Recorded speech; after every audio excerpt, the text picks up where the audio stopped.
जैसे मान लिया एग्जाम्पल के तौर पर कोई एग्जाम्पल दिया है, जैसे CO2, इसमें ये क्या है, कार्बन। तो कार्बन का परमाणु भार कितना होता है, 12। ये देखिए यहाँ पे 12 लिखा हुआ है। और ये कार्बन है, कार्बन की संख्या यहाँ पर क्या लिखी हुई है, 1 लिखिए यहाँ। तो इसमें 1 से इंटू करेंगे, प्लस अगला क्या है, ऑक्सीजन है। तो ऑक्सीजन में ऑक्सीजन का कितना होता है, 16। तो 16 में 2 से इंटू करेंगे, क्योंकि यहाँ 2 लिखा है।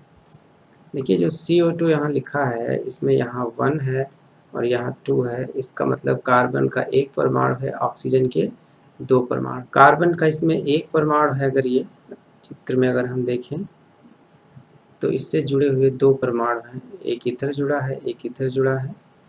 और ये जो परमाणु हैं ये किसके हैं, ऑक्सीजन के हैं। तो एक इधर जुड़ा है, एक इधर जुड़ा है। तो कार्बन कितना है, एक परमाणु, ऑक्सीजन कितने हैं, 2 परमाणु। तो ये जो संख्या है यहाँ पर, ये 1 और 2, ये परमाणु अनुपात है। कोई पूछे कार्बन ऑक्सीजन के परमाणुओं का अनुपात क्या है, तो 1:2 है, 1:2 है। परमाणुओं का अनुपात है यहाँ। तो हम ये जो यहाँ संख्या यूज़ कर रहे हैं, ये अनुपात वाली संख्या है। यहाँ जो 1 है और 2 है, तो उससे मल्टीप्लाई करेंगे। 12 + 16 दूना 32, कितना हो गया टोटल, 44। तो 44 AMU इसका अणु भार है।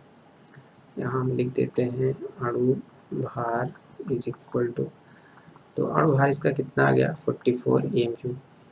तो इस तरीके से हम अणु भार निकालेंगे। कुछ और एग्जाम्पल लेते हैं तो बात क्लियर हो जाएगी। और एग्जाम्पल में जैसे हमने ले लिया H2SO4, तो अब आप H2SO4 में देख सकते हैं कि एक तो ये हाइड्रोजन है और क्या है, एक सल्फर है और अगला क्या है, ऑक्सीजन है। तो हाइड्रोजन कितने हैं, 2 हैं। सल्फर कितना है, 1 है। ऑक्सीजन कितना है, 4 है। ये अनुपात है इसका। ये एटॉमिक रेशियो है मेरे भाई, this is atomic ratio. Atomic ratio 2:1:4। यहाँ पर हाइड्रोजन कितने हैं, 2 है। तो ज़रा देखते हैं हाइड्रोजन का परमाणु भार कितना होता है। ये देखो, हाइड्रोजन का परमाणु भार 1 है। सल्फर का कितना है, 32 है। ऑक्सीजन का कितना है, 16 है। वही हमें यूज़ करना है। तो हाइड्रोजन का कितना है, हाइड्रोजन का 1 है, इंटू इसमें 2 परमाणु है इसलिए 2 से मल्टीप्लाई करेंगे, प्लस सल्फर का कितना होता है, 32, लेकिन इसमें 1 ही है। और ऑक्सीजन का कितना होता है, 16, लेकिन इसमें 4 है। तो हमने क्या किया, हमने जो परमाणु भार है, फिर से बता दूं मैं, जो परमाणु भार है उसको उसकी संख्या से इंटू किया। उसकी संख्या ये रेड से मैं बना रहा हूँ, उससे मैंने इंटू कर दिया। तो अब इनको जब जोड़ेंगे तो हमें क्या मिलेगा, अणु भार, molecular weight 2 + 32 + 16 choco 64 and that gives 98 AMU. That can also be written as 98. तो 98 इसका अणु भार है। कितनी आसानी से इसका अणु भार निकला है। लेकिन आपको ये तो याद रखना होगा कि हाइड्रोजन का परमाणु भार क्या है, सल्फर का क्या है, ऑक्सीजन का क्या है, ये कौन याद रखेगा, आप याद रखना ही पड़ेगा। तो ये एग्जाम्पल समझ गए होंगे। बढ़ते हैं नेक्स्ट एग्जाम्पल की तरफ। देखिए ये अणुभार ज्ञात करना मैंने भी बताया, और वही चीज़ यहाँ पर मैंने लिखा है कि जिस अणु का अणुभार ज्ञात करना हो उसके सूत्र में उपस्थित प्रत्येक परमाणु के परमाणु भार को उसकी संख्या से गुणा करो और सभी को जोड़ लो। वही बात लिखी हुई है। तो मैं एग्जाम्पल 3 लेता हूँ। एग्जाम्पल 3 में जैसे मैंने ले लिया C6H12O6, ये जो है अणु है ग्लूकोज का। जब कई सारे परमाणु उपस्थित होते हैं, उनकी संख्या भी होती है अच्छी खासी, यानी उसमें कई तरह के परमाणु होते हैं, तो वो अणु कहलाता है। ये अणु है। जैसे HCl है, अमोनिया है, H2O है, O2 है, O3 है, N2 है, CO2 है, ये सब क्या है? अणु है। अणु को इंग्लिश में क्या कहते हैं? मॉलिक्यूल।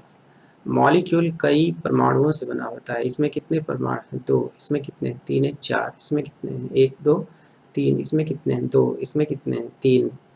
इसमें कितने हैं? 2। इसमें कितने हैं? 2 1 3। तो जो एक से ज़्यादा परमाणुओं से बना होता है वो क्या होता है? अणु।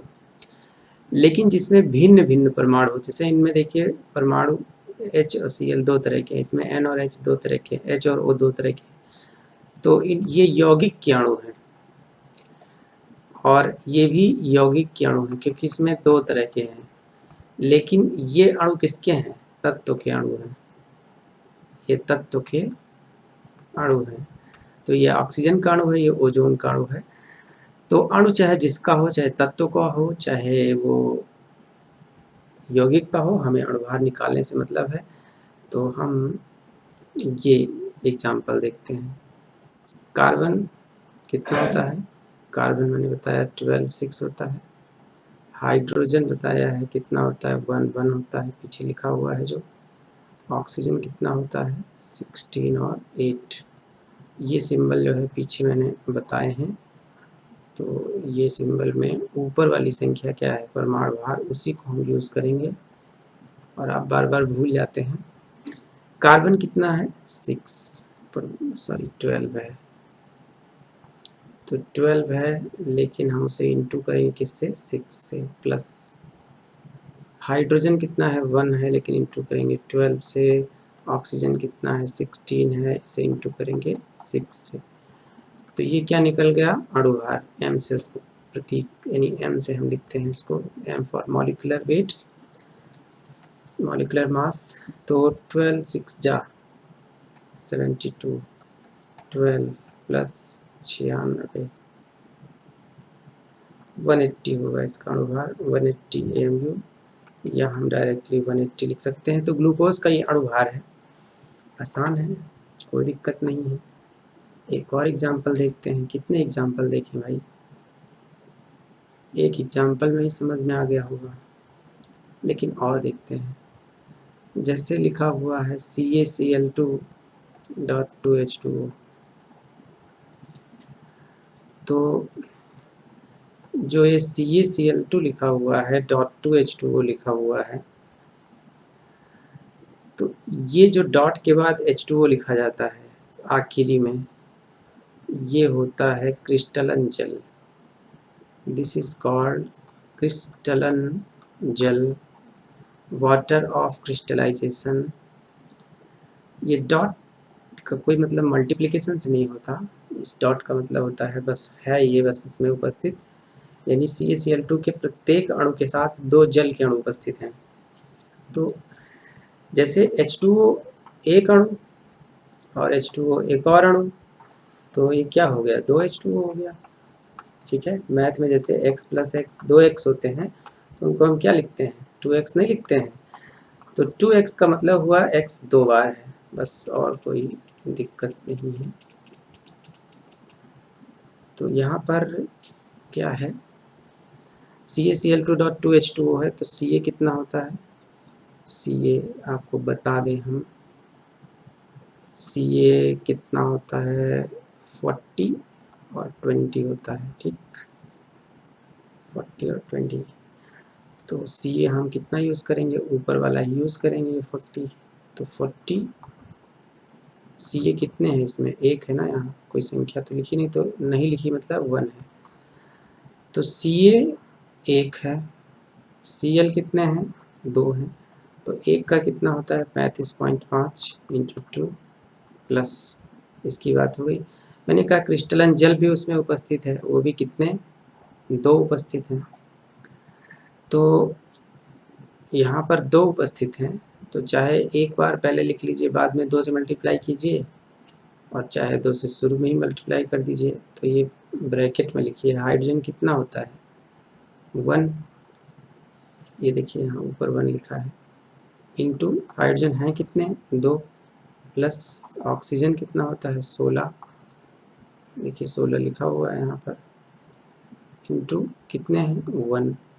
तो ये जो अंदर लिखा हुआ है, अंदर जो लिखा हुआ है ये किसके लिए है, इसके लिए है, और ये जो लिखा हुआ है किसके लिए है, इसके लिए है, ये चीज़ 16 गुणे 1, क्योंकि 1 ऑक्सीजन है।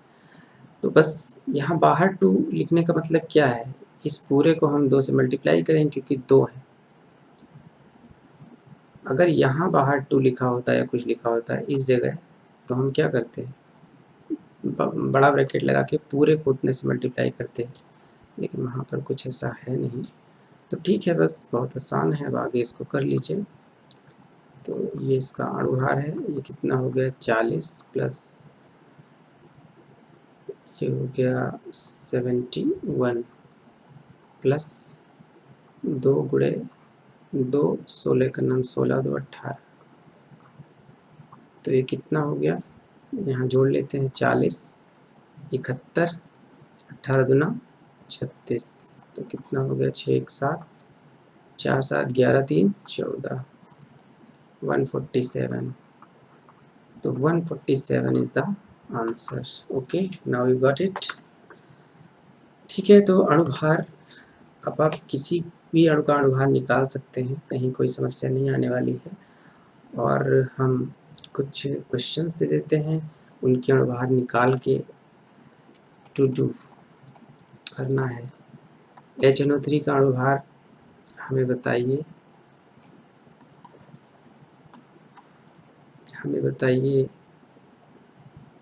कि MnO4 का अणुभार,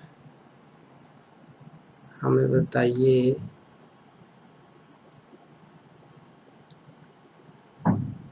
H2CO3 का अणुभार,